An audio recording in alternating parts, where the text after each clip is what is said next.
The most dangerous kind of lie is the one you believe yourself. And the strangest part, we start believing it right after we made a decision. We almost never change our minds, we protect them. I saw a new mechanical keyboard on the store.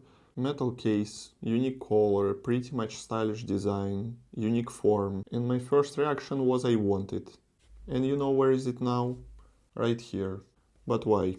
I went online, watched reviews, read reviews, compared it to other models. And you know what? I found a ton of perfect logical reasons to buy it. The keyboard layout was developed especially for programming, so it increased my productivity at work. It's a compact layout that saves space on the table. And eventually it's a new experience that will enrich my life, for sure. And of course, it's an investment in my comfort for years to come. Sounds reasonable? Yes, sure. But if I'm honest with myself, the first thing was simply I just like the way it looks and feels. And all that thoughts showed afterwards, so I wouldn't feel I'm an idiot. To be honest, in that moment I wasn't looking for truth. Instead, I was looking for confirmation. I wasn't testing the decision. I was hunting for arguments that will support it. It's a subtle point. On the surface, it looks like a rational analysis. Inside, though, it's not longer research, it's defense.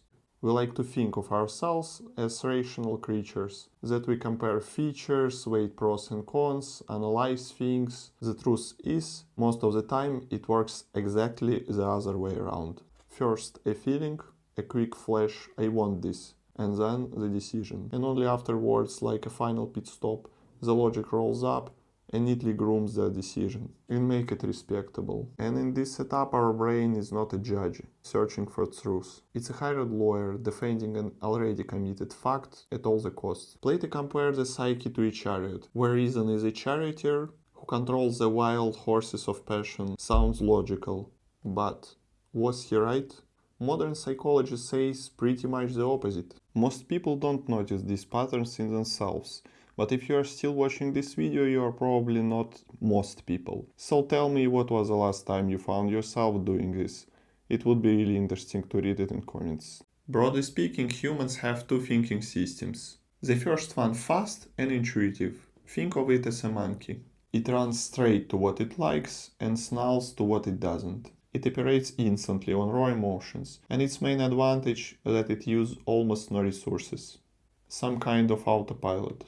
The second system is slow and lazy, and it is the analyst. It turns on when you actually need to think, to weigh things, do math, calculations. And here is the catch. This analyst is resource heavy. It struggles. It gets tired fast, so by default it runs the monkey. So first the monkey barks, I want it. So we buy it. And only afterwards, puffing a bit, the analyst wakes up. And it doesn't wake up to recheck, re-verify the decision. It wakes up to defend it to itself, to explain why the monkey was right. So here is the most powerful part of self-deception. You genuinely believe your explanation. So you are not lying to your friends when you tell them that you bought this laptop because it has the fastest memory, the best color reproduction, and so on. You actually think that. Even though, if we dig deeper, in many cases we just like the design, the brand representation, our brain really hates the feeling I was wrong. That's cognitive dissonance. So it quiet, almost invisible, sends doubts to the back of your mind. Minuses become trivial details, and pluses become key competitive advantages. And it's not stupidity.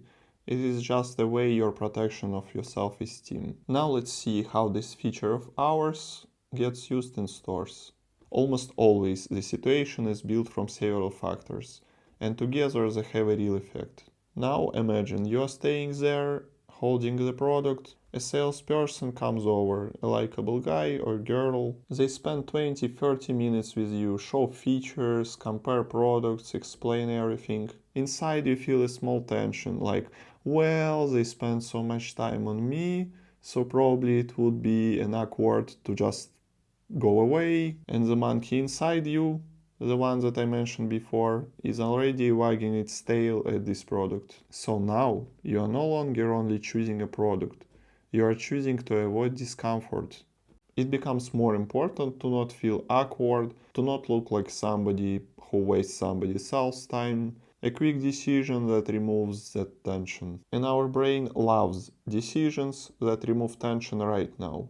Then the salesperson finishes you off with lines like, "Today is the last day of the sale, and price goes up tomorrow. This is the last chance. It will never be restocked again." And that's it, you are hooked. But what happened? Several factors layered together. First, the emotion, "I like it," is already present. Second, social pressure. The seller invested time. You feel awkward. And third, FOMO, fear of missing out. The timer is ticking, the product is going. You decide fast, you pay, and then 10 minutes later, walking out of the store, the lawyer in your head paints a pretty picture. Good job, you scored a real deal, but if you would remove the timer, the salesperson, you would probably have thought about it for a week. But it doesn't mean that all these factors work equally well on each of us. We each have our own weak spots, and it doesn't mean you are weak or you are gullible. These human vulnerabilities evolved for survival, so everyone who survived has them. The scary thing is, this mechanism isn't limited to stuff. It works on our beliefs. You watch a debate of two politicians or two creators, and one of them immediately feels familiar to you by tone, style, the way they look. And here, the magic of confirmation bias kicks in. When your person says something weak, you find an excuse. He's tired, he's sick, the other guy is being aggressive. When the other says something strong, you already found the reason why it doesn't count. It's populism, it doesn't work, it doesn't have anything behind it. You think you are evaluating arguments, but basically your brain lawyer is just protecting the initial feeling. They are one of us, or they are not. We rarely change our minds because of an argument. We change our arguments to fit our mind. If you don't notice that, you can spend years believing you're just a logical person, while in reality you're just defending the side you felt for first. The same works with articles online. If the conclusion fits your view, fine, the article is logical, professional. If not, probably it's a delusional, maybe even misleading. It can show up in small things too. For example, you take a job because it has great growth perspectives. But if you're honest, you just like how the office looks and how they spoke to you in the interview. And later your brain builds the rational explanation. But why is it dangerous? In shopping, it leads to wasted money and dust gatherers on the shelf. In beliefs, it builds your own view. And if you don't notice that you feel first and justify later, you become predictable. You become easy to manipulate with timers, pressure, emotionally charged delivery. So what can you do about it? You can't and you shouldn't switch off your emotions, but you can insert a pause. That's the only real antidote. So I give you some rules that you can use every day. Rule 1. In a store. Thanks, I will think about it and come back. Then you leave, and then after a day, the desire hasn't gone, come back. But if it disappears, it was a cocktail of factors that I mentioned before. Rule number 2. Before a big decision, find at least 2 arguments against it. Force your lawyer to work for the other side. If there are absolutely no arguments against, you are trapped in an illusion. Rule number 3. In debates and when reading news, intentionally look for the strongest arguments from the other side. Not to agree, but to test yourself. What if there is something behind it? I suggest you a small week-long experiment. Try to not make a single impulsive decision at the time you feel it. Anything. I mean buying something or leaving an angry comment in the internet or agreeing to a scratchy deal. Give yourself a pause.